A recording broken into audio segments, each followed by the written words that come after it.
Ladies and gentlemen, fight fans all around the world, I am what you need. You're watching my channel. And we're going to talk about the capacity to learn in boxing. And it takes a certain degree of humility to be able to do that. And so we're going to begin this by looking at something that Showbiz the Adult Show, which was sparring partner of Mike Tyson.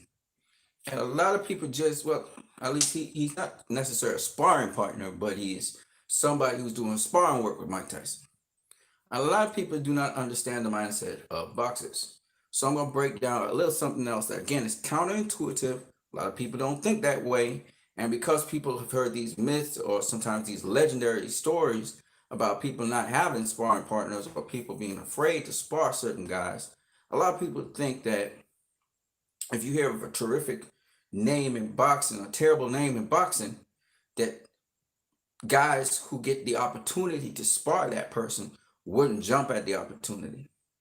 So, for example, there's a Cuban fighter right now. He had a black guy when we last saw him, and he sparred Gervonta Davis, and he thought of it as an honor to spar Gervonta Tank Davis. And y'all would be like, well, God, sometimes, the fighters get, depending on their mood or whatever they're doing, they may have a sparring partner just to try and beat on them, right?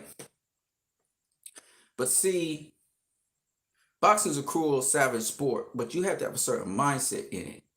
And the mindset of these guys who take it as an opportunity and privilege to spar certain fighters, regardless if they get black eye or they get knocked down or whatever, it's sparring. And what a lot of you guys don't understand is there are no winners or losers in sparring. Sparring is there for the benefit of both guys. You'll hear a lot of guys who are championship material, elite material say, I'm not nobody's sparring partner. Okay? Don't call me that. A lot of times guys go into sparring other guys. Sometimes the guys take it light on them. Sometimes it depends on what is going on, whether it's to the benefit of the younger fighter. So you hear some guys say, that's my son or that's my little brother. They mean that they teaching them things. They imparting information to them. They're not going hard on them in sparring. They're trying to help them and teach them the tools of the trade. Other times, the person came in there, the other guy don't know them, they don't know the other guy, and they spar, right? And sometimes it's 70%, sometimes they go 100% at each other. Okay, right. But at the end of the day, this is the important thing to understand. Whether they go 100% at each other, whether they go 70% at each other, they're picking up things from each other. They're learning different things. And they don't tell you, the boxers don't tell you this stuff. They say a general, well, I learned a lot from sparring X, Y, and Z, okay? But what I can tell you is they are learning things, and they can literally articulate what they've learned, but they don't tell people that stuff, right? Other times, a mentor will impart information to a mentee, okay? I remember in the Matrix, they say, you don't really truly understand someone until you have fought them. Well, something like that. You can't know what a boxer is until you've sparred them or been in a ring or actually shared space with them, right? To know, okay, this is what they do. This is what he does. Oh, look at this clever thing he does, etc., etc., right? So sparring, sometimes, let's just take the worst case scenario. You're getting beat on, right? You're not a sparring partner, but you're getting your ass beat, okay? Regardless, there are things you're going to pick up in that. Or you're going to ask yourself the question about it when you come out of the sparring. As someone who's experienced whatever, step number one, even if you get your ass beat down, okay, in sparring, let's say you just get your ass torn up, you're torn up, you're not going to die. You're gonna get through the bumps and bruises and be able to go, spar another time somewhere else. But you get, they like to say it mildly, oh, he got the better of me, okay? Whatever. But what you would learn from that session, even to get your ass torn up, is that you have to work on your craft a little bit more. Maybe you pick up some little thing as you was getting your ass beat. Okay? So the point is, you can say for a fact where you stand, okay, maybe I'm not on this elite level yet. Maybe I have other things to do. Or maybe I just need to address my game a little bit better. You can't, as a boxer, and then you could always say that you share the ring, with a great fighter. There's always something positive to take from it. Okay, that's the worst case scenario. The better case scenario is you actually hung in there with a championship or some world class boxer or athlete or pro. There's a lot you can take from that. Now you realize, okay, I have a certain level of ability. Okay, maybe the pro didn't go 100% on you. Maybe it went 70% on you, 60%, 40% on you, but you was able to get some confidence. But here's the other things. It's the little things that are important. What that pro's been doing. You're watching, you're learning by boxing that person how to deal with this particular style, how to deal with this particular person, what they do. Why are you being caught all the time? These are the things. So when you're sparring somebody, it's not about winning or losing or knocking out people. Generally speaking, the mindset in sparring is this is preparation. It's kind of like I remember when I know this sounds kind of crazy, but I really wanted to talk about this because learning in boxing is doing, seeing, hearing, right? And so it's the senses. So it doesn't matter how much somebody may explain something to you if you don't do it, if you don't see it, if you don't hear it, if you don't use your five senses. Sorry about the yawn. It's always in there. It always is not really into your system. Okay.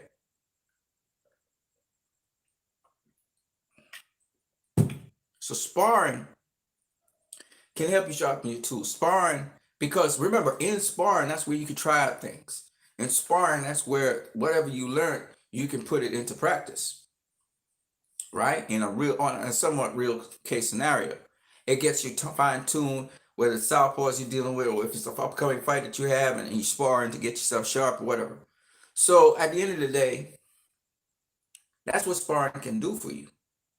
And if it's mutually beneficial to do it, so some guy got an upcoming fight, the other guy got an upcoming fight, they're sparring one another to sharpen your tools. It's a very good thing, okay? And just getting work, dealing with different styles, different people, just getting accustomed to adapting to different situations is always good. But in the beginning, sometimes you get your ass whooped a lot, okay? It's just what it is, okay? Especially if you haven't grown up in it. So you have to have a certain mentality where you're looking forward to good work. They call it, that was real good work, man. That was good work. And when you get challenges, this is the place where it has to happen. Whether you get dropped, whatever. It's in sparring or it's outside of the professional boxing ring where you have to go fight, where you get your prep. So if the prep is harder than when you go into the ring, then that's great. Then your fight's easier because you can deal with different situations. Fighters like Andre Ward, you know, and Mayweather and yeah, Ward and Mayweather, them two guys particularly. Those guys prep for every single situation.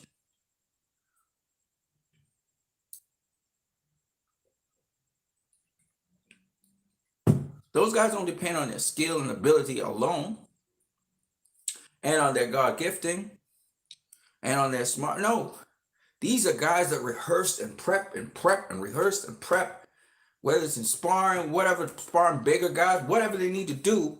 And they deal with every single scenario and situation. And how would you approach that? How is that possible?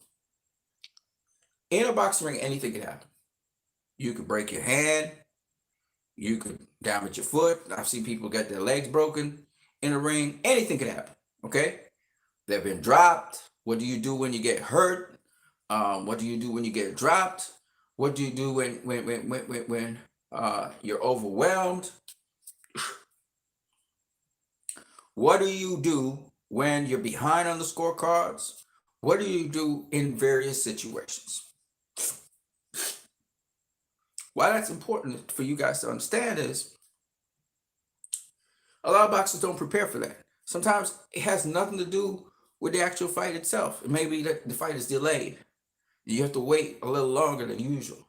Or maybe it is that for some reason you get a cut.